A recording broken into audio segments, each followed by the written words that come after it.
Olá, sejam bem-vindos, bem-vindas e bem-vindas ao canal do Portal Revoluta.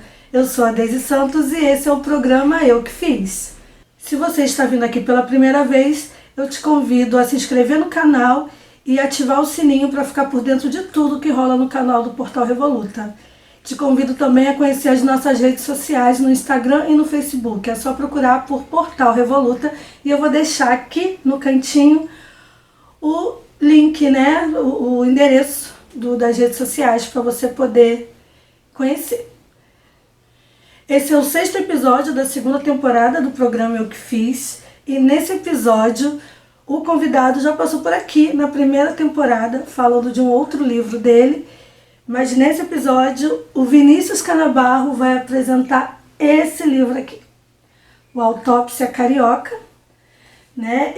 O Vinícius Canabarro, ele é do Rio de Janeiro, é músico além de escritor, e durante a pandemia ele escreveu esse livro aqui e esse que ele apresentou na primeira temporada, que é o Aurora das Aberrações. É uma distopia, né? Tanto um quanto o outro, na verdade, são distopias. Esse aqui eu li, sei lá, um dia e meio, foi super rápido, ele é curtinho, mas não é isso que fez eu ler ele tão rápido, é porque a leitura te prende mesmo, a escrita do Vinícius Canabarro te prende. E bom, eu vou deixar o Vinícius Canabarro apresentar para vocês esse livro e explicar um pouco de como surgiu a ideia de fazer uma autópsia do Rio de Janeiro. Então fiquem agora com o 6º episódio da 2ª temporada, com Vinícius Canabarro falando do Autópsia Carioca.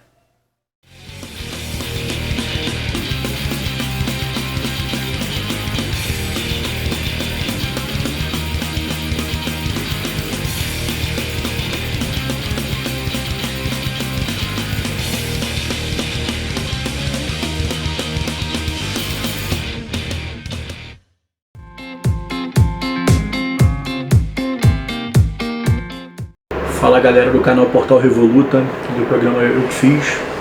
Sou Vinícius Canabarro, tenho o prazer de estar aqui pela 2ª vez. A primeira vez foi no ano passado, quando eu falei sobre o meu primeiro livro, o Aurora das Aberrações.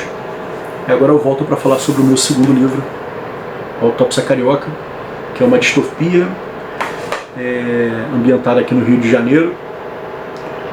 Uma névoa que não tem qualquer tipo de explicação, ela se consolida na orla da cidade do Rio de Janeiro, e as pessoas começam a especular o motivo dessa névoa, até que algumas pessoas começam a adoecer e até morrem, algumas outras morrem, e isso cria o caos no Rio de Janeiro. Então parte da população começa a acreditar nas especulações que surgem, antes mesmo até que a ciência consiga qualquer tipo de comprovação, e uma guerra ideológica toma conta do Rio de Janeiro a ponto de isso se desenvolver e o Rio de Janeiro ser emancipado do resto do país, e virou um território fechado onde coisas absurdas acontecem, né? E o motivo disso tudo acontecer, a névoa, acaba ficando em segundo plano e as coisas se desenvolvem aí. Eu não vou falar mais do que isso, porque senão eu vou começar a dar um spoiler. O livro não é tão longo, é um livro de 100 páginas, é rapidinho de ler. Então, qualquer um que estiver interessado na leitura, é só me procurar.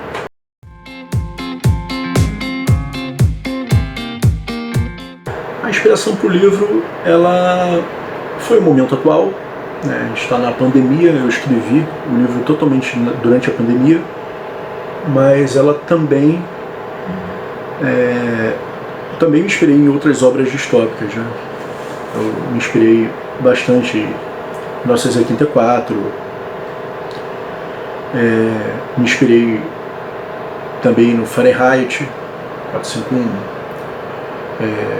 Sombra de Reis Barbudos, e várias outras distopias, né? Mas principalmente nas distopias especulativas, que eu acho que o livro se encaixa também.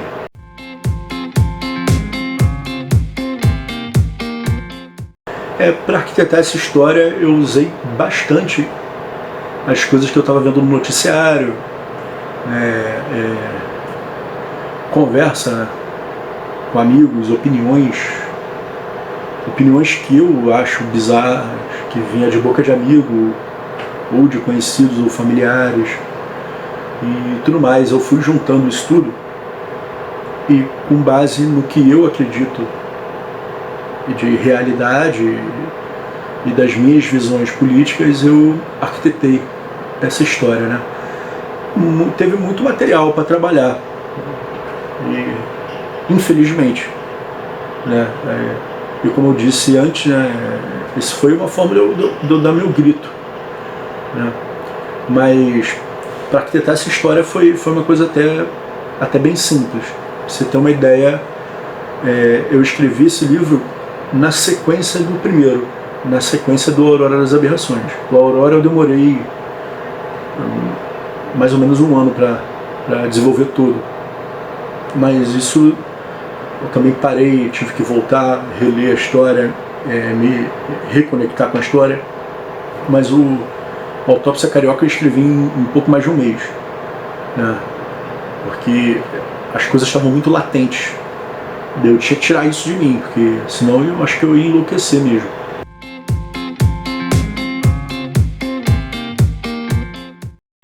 Eu tenho um grande amigo, que é o Alan. Ele inclusive já tocou na mesma banda que eu toco hoje em dia. Ele foi o baixista anterior a mim, do Apocalyptic Raids, e a gente é bem amigo. E ele tem uma frase que ele fala desde de quando eu conheci, que é: o Rio de Janeiro acabou.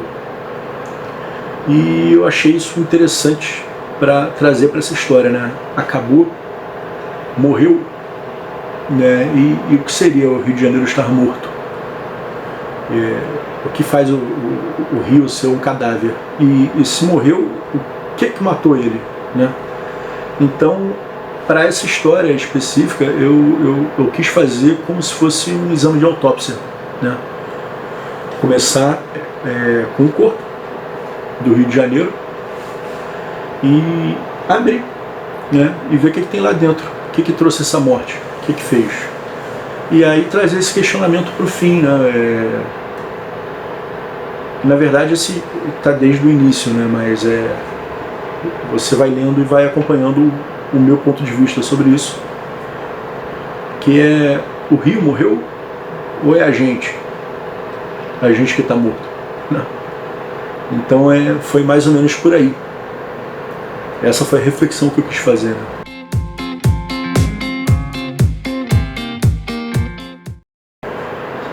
Esse momento questionar sobre a apatia da população em meio ao caos que a cidade vai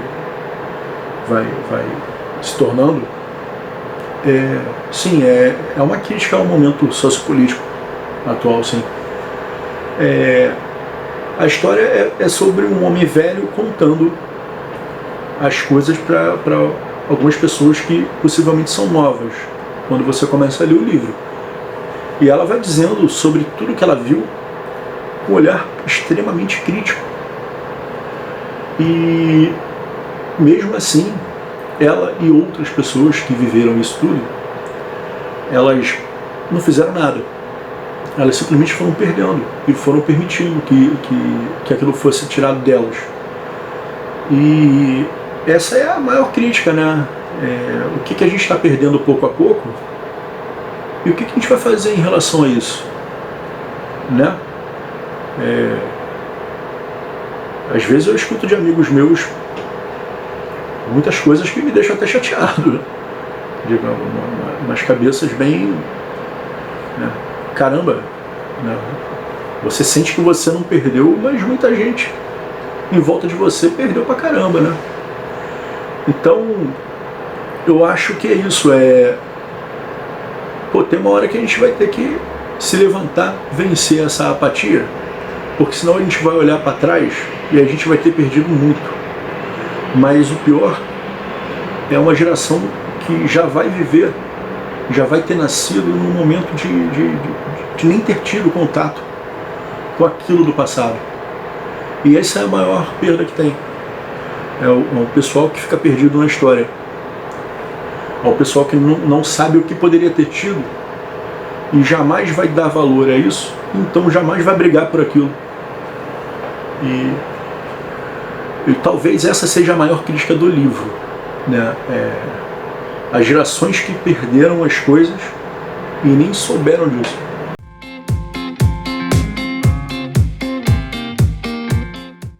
Essa inversão geográfica que eu coloquei no livro, essa inversão social e geográfica, na verdade essa ideia eu tive mais ou menos uns 10 anos atrás,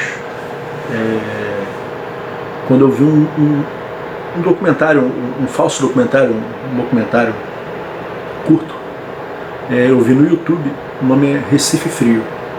Eu não tenho certeza se tem envolvimento do Kleber Mendonça Filho, do Bacurau, Som ao Redor e tal, não tenho certeza, talvez tenha, eu acho que tem, mas é bom checar. Tem no YouTube, gente. Falei 6 vezes isso, mas vale muito a pena ver. A história é sobre uma frente fria que vem e fica em cima de Recife. E isso mexe com a cidade completamente, né? Então tem uma cena que exemplifica isso tudo que eu estou falando, que é uma casa de classe média, um apartamento de classe média alta, e o maior quarto sempre foi o do filho, com um janelão, com a brisa do mar, sempre foi o do filho. E de repente esse quarto foi dado para a empregada. E tem um motivo para isso, né? É que esse quarto ele já não é mais o melhor, mesmo sendo o maior. É um quarto frio, úmido, e ela passa um sufoco lá dentro. E o quartinho dela, pequeno e sem janela, passou a ser o melhor quarto da casa, e ele foi agora dado para o filho, né? Você teve uma inversão completa nesse sentido. Eu tentei pegar isso, eu tive essa ideia, eu sempre quis fazer algo, desde que eu vi esse documentário, sempre quis fazer algo que tivesse esse exemplo também. Então eu coloquei no livro, né? Nesse caso foi os moradores da orla do Rio de Janeiro, que sempre foram de classe média alta, ricos, né? Ricos mesmo. Acho que classe média alta na orla especificamente nem tem, é só rico mesmo. E invertei com a favela, com os morros, né? Tem todo motivo para isso, isso não acontece do nada no livro. Eu também não vou dizer o que acontece para chegar a esse ponto, mas é isso. Se vocês quiserem descobrir, só fala comigo.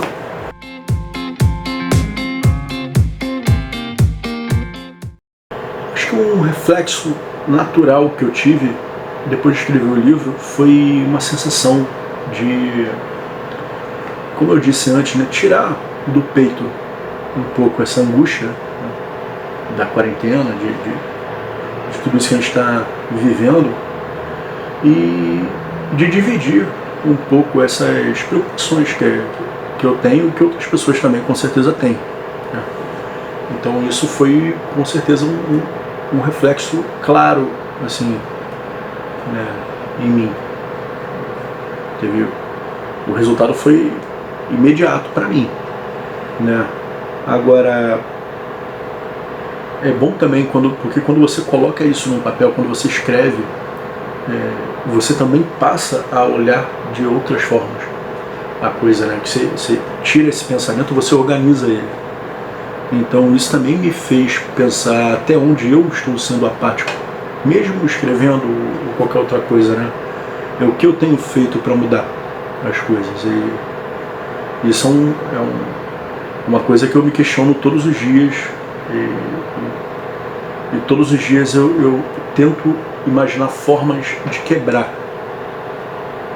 essa barreira.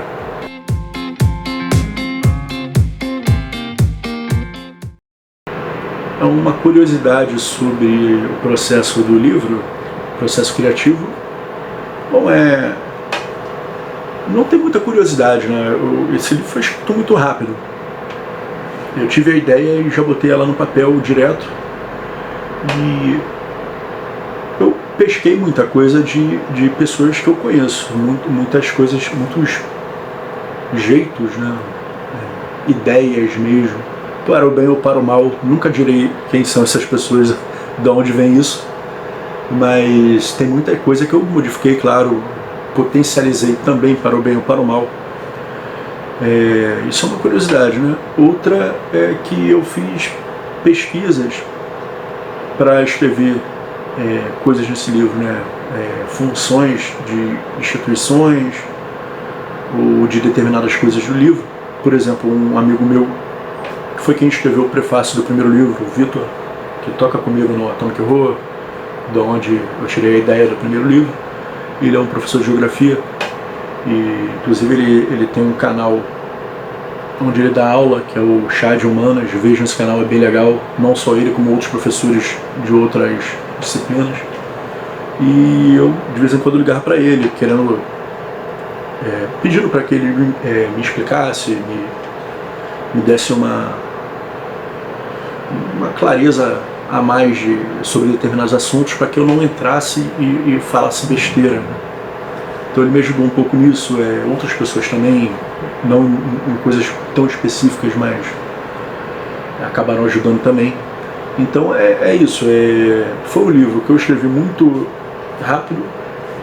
Foi uma ideia que eu tive e já botei logo no papel, mas que eu precisei, direto ou indiretamente, de pessoas para fazer.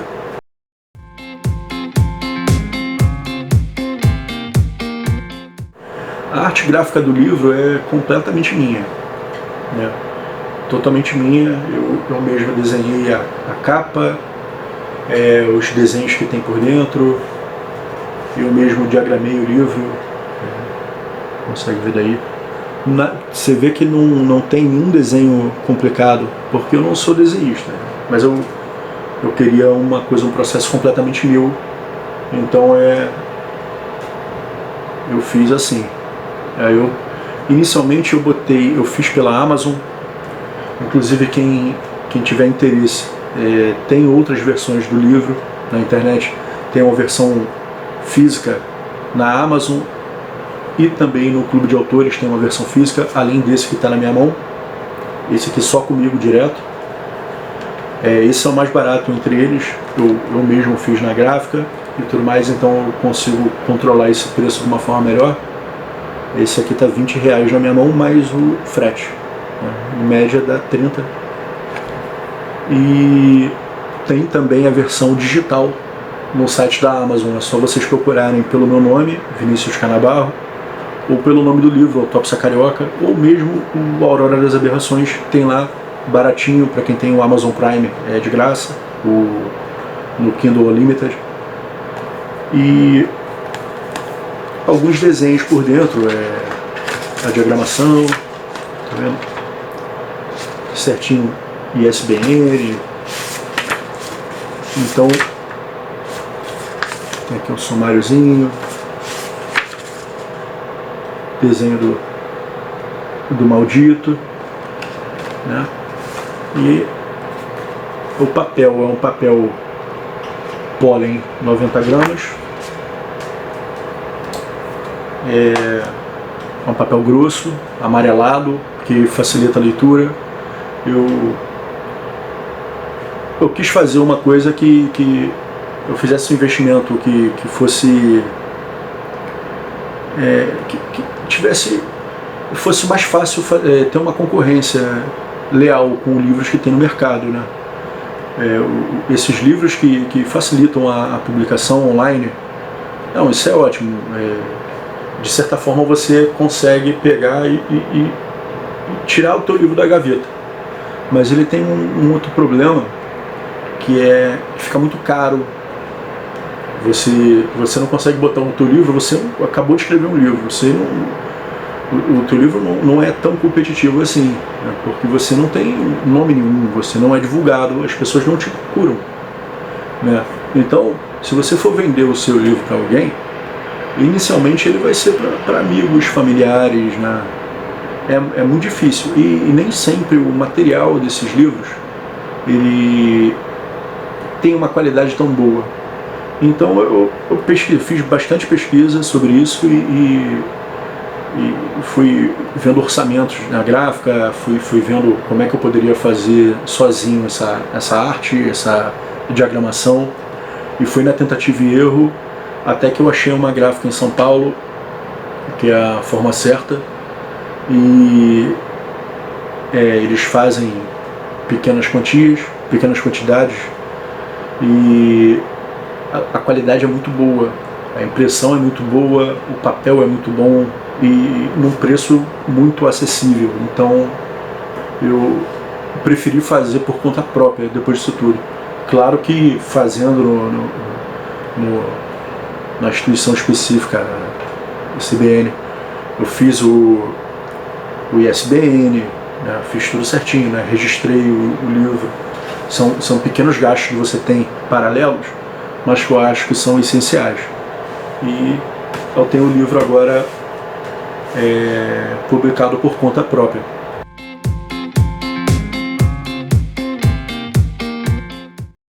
Eu quero indicar para vocês de obra de autor independente. Eu queria indicar 2 obras hoje.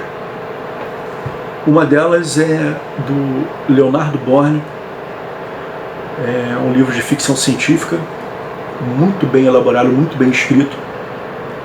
É o Números Perfeitos, é o nome do livro. E esse livro, ele tem tanto físico, você acha ele, tem na Amazon, mas ele foi publicado pelo Clube de Autores, e tem também a versão digital. Eu tenho a versão digital e é incrível, é um livro muito bem elaborado, muito inteligente. A trama tem um desenvolvimento dinâmico, então você vai lendo e vai te dando aquela angústia, né, de o que vai acontecer daqui a pouco, né? É um livro que fala muito sobre a relação da pessoa com a perda, com a morte, né? E também, consequentemente, com quem está vivo. Eu não vou entrar muito no mérito do livro, mas é um livro inteligente pra caramba, cara. É impressionante. O livro é incrível. Números Perfeitos. E o outro que eu queria falar, na verdade eu queria falar sobre um autor, e eu conheço 2 contos desse autor, e eles de certa forma até se completam, que é o autor é o Fernando Rombola. Eu tive a oportunidade de ler 2 contos dele, que são ficção científica também, e são incríveis, que é o Esther e o Sara, né? Esther fala sobre uma mulher sempre em São Paulo, futurista, vertical, máquinas, e tem uma mulher que já tem uma idade hiper avançada, mas que por conta de toda a tecnologia e a pesquisa que ela mesma fez, ela aparenta ser jovem, sem ter não sei quantos, 150 anos, não sei. E ela perde o emprego dela e ela acaba tendo que confrontar várias versões dela. Então esse conto é um conto curto e é um conto também muito inteligente. A forma que o Fernando aborda isso é incrível. O outro conto que ele escreveu, que de certa forma faz parte desse mundo, é o Sara. E o Sara é uma mulher meio máquina e meio humana. E essa parte máquina, ela foi, como é que eu posso dizer? Ela foi produzida, ela já foi pré-produzida para fazer algo, já foi programada. Enquanto a parte humana é uma parte que está confusa por causa da computação da parte máquina. Então tem esse dilema, esse choque, e é um conto incrível também. Então são 2 autores incríveis brasileiros novos de ficção científica. O Leonardo Borne, Números Perfeitos, você encontra a versão física e a versão digital. Na Amazon mesmo tem, ou no Clube de Autores. e o Fernando Rómbola, você encontra esses 2 contos na versão digital na Amazon e vale muito a pena. É isso, gente. Muito obrigado. Valeu. Boa noite para vocês. Até a próxima. E esse foi Vinícius Canabarro falando do seu livro Autópsia Carioca. Bem bacana, né? Ele falar um pouco sobre a apatia do povo carioca, fazer essa autópsia do estado, né? Da cidade do Rio de Janeiro. É bem bacana. Eu li esse livro super rápido, como eu comentei, e super indico. Eu achei legal também o Vinícius falar um pouco sobre o mercado editorial, sobre a pesquisa que ele fez para poder lançar o livro dele e as dicas preciosas que ele deixou aí nesse episódio, né? Quem sentiu falta dele falando sobre o calo literário, livro de cabeceira, isso tudo está no episódio que ele participou falando sobre a Aurora das Aberrações. Então é só procurar aqui no nosso canal que você vai achar o episódio que o Vinícius Canabarro fala sobre outro livro e fala sobre esse primeiro contato dele com a literatura e as outras curiosidades sobre o contato dele com a literatura, tá bom? E chegou a hora de eu indicar o livro, né, a leitura, né, dessa semana aí, desse episódio. E já que o Vinícius Canabarro falou sobre distopia, eu apresento para vocês A Utopia, de Thomas More. É um livro curtinho, né, pequenininho. Essa edição é da Martin Claret. É um livro que fala sobre política e sociedade, né, e a busca por um mundo ideal, né. Na verdade é um não lugar, é um lugar que não existe, a utopia, onde as pessoas viveriam num pé de igualdade muito maior, bem diferente do que se tem hoje e se tinha na época que ele escreveu a Utopia. Já li faz um bom tempo, pretendo voltar a essa leitura, mas é bem bacana, continua na minha estante, depois de ter lido anos e anos atrás, eu continuo com ele na minha estante, porque eu acho super bacana esse livro. Então essa é a minha indicação. Agradeço a todo mundo que tem contribuído com o canal, né? Seja compartilhando, seja comentando aqui no YouTube ou lá no Instagram sobre o conteúdo que é produzido no Portal Revoluta, tanto aqui no canal quanto no site Portal Revoluta. E convido a quem não se inscreveu, se inscrever no canal e ativar o sininho para ficar por dentro do que rola por aqui. Então é isso, obrigada a todos, todas e todas. Como eu digo, a leitura é uma janela, uma porta para outros universos. E aguardo vocês no próximo episódio. Um beijo e tchau!